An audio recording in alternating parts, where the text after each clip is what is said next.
everybody, welcome to Wallboy Movies, the place to talk movies, and today we're going to be reviewing the Fantastic Four First Steps, the MCU reboot of Marvel's First Family.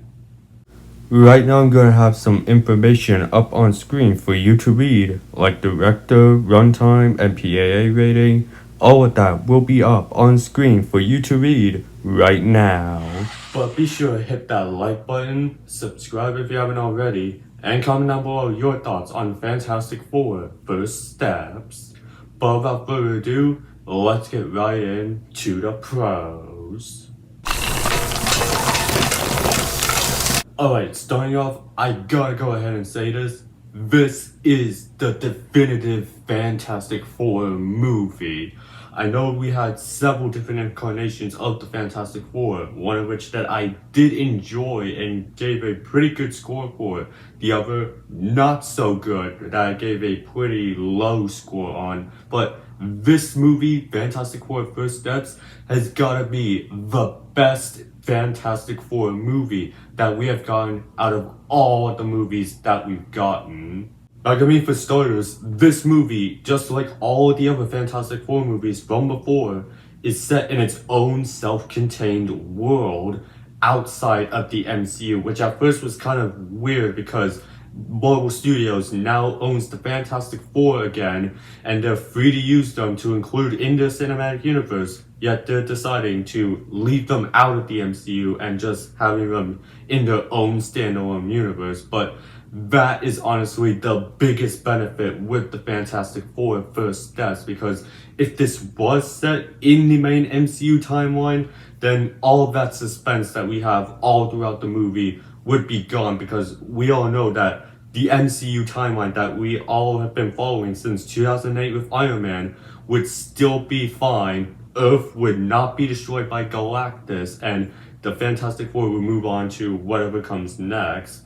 And yes, while some of that suspense on who lives or dies is gone thanks to that Doomsday casting, the fate of the Earth in this Fantastic Four movie is really there, and that is all beneficial thanks to the fact that this movie is set in its own universe outside of the MCU, and all of that suspense is there on whether or not this Earth will live or this Earth will die.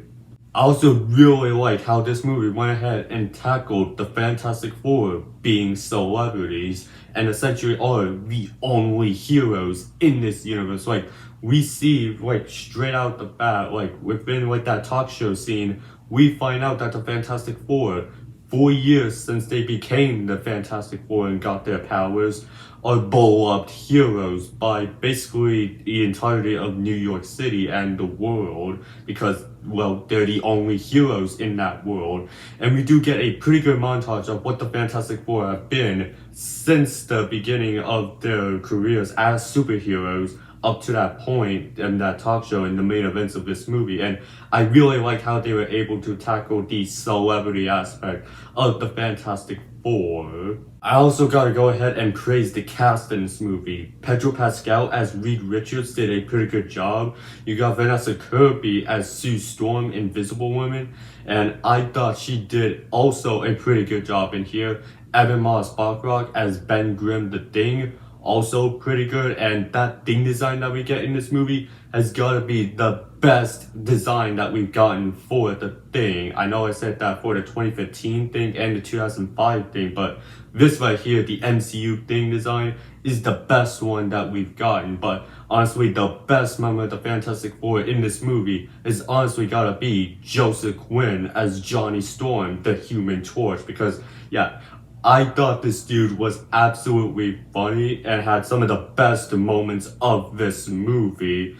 And Joseph Quinn right here is gotta be the best Johnny Storm that we've gotten. I know Chris Evans was pretty good in those 2000s Fantastic Four movies, but Joseph Quinn takes that by a long shot, and I thought he had some of the best moments of this movie, and I can't wait to see more of him in Avengers Doomsday and Secret Wars.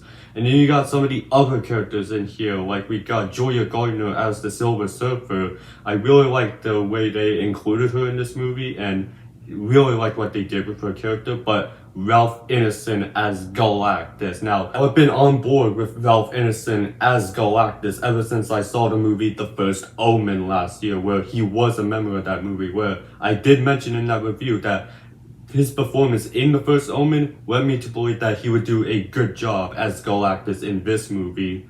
Little did I know that he would be an absolutely amazing part of this movie. Like, Ralph Ineson's portrayal as Galactus in here was so amazing. Like, I think that he might end up being the best comic book villain of the year in terms of comic book movies. Well, he does have some competition with Nicholas Holt's Lex Luthor in Superman, but still, I really like what they did with Galactus in here and his motivations and plans for the movie, and I really like a lot of what they did with Galactus in this Fantastic Four movie, and I'm hoping that we get to see more of Galactus in the future of the MCU, which is seeming to be headed towards a reboot, which we all suspected would be happening. I also really like the retro-futuristic 1960s that we got in this movie, and that setting just really differentiates itself from the other Fantastic Four movies that we got in the past. Like, we got a plain old New York City in the 2000s movies.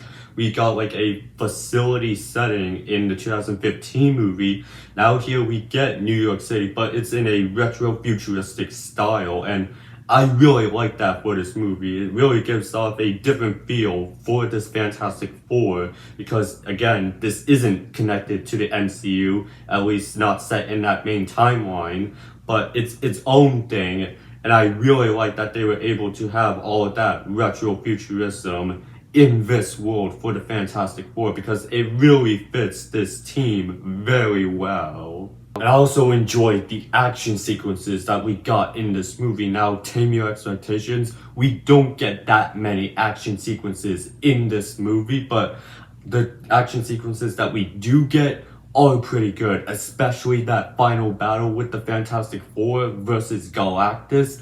I really enjoyed that final battle, and it was awesome seeing the Fantastic Four go up against a ginormous Galactus. Like, that was just so awesome to see on the big screen. And also the CGI was also pretty good in here, except for Franklin Richards. We do get some CGI baby in here, and I can excuse that because there are some very strict laws on infants on movie sets, so they had to deal with the CGI baby for some occasions. And yeah, it does look pretty off in some moments, but I'm going to excuse that fact because of all these strict laws. I think the CGI was pretty good in here, and I even like the practical mixture with Galactus in here because they did have Ralph Ineson in an actual Galactus suit for this Fantastic Four movie. But really, there is a lot of things to praise with this new MCU Fantastic Four movie.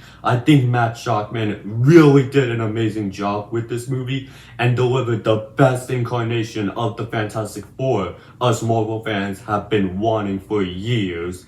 And I really do not have any cons for this movie. This is just such a great and amazing film that if you're a Marvel fan, definitely go ahead and check this movie out and stay for that end credit scene because it is very big and exciting, and I will be breaking down that end credit scene in a separate video because this is spoiler free. But yeah, this movie definitely is fantastic. So for my scorecard, I'm gonna give the Fantastic Four First Steps 5 stars, with the score out of 10 being 10 out of 10, with the percentage being 100%, with a grade of A+, with my final verdict being the best Fantastic Four movie. But that was my thoughts on the Fantastic Four First Steps. I want to hear from you guys. What are you guys' thoughts on this movie? Go ahead and leave your thoughts down in the comment section, and while you're at it, be sure to hit that like button, subscribe if you haven't already, and stay tuned for my post-credit scene breakdown for the Fantastic Four, and my thoughts on that Avatar Fire and Ash trailer that they went ahead and played before the Fantastic Four. And I have a lot to say on that trailer. That video will be out sometime in the coming week. But until then, have a great day.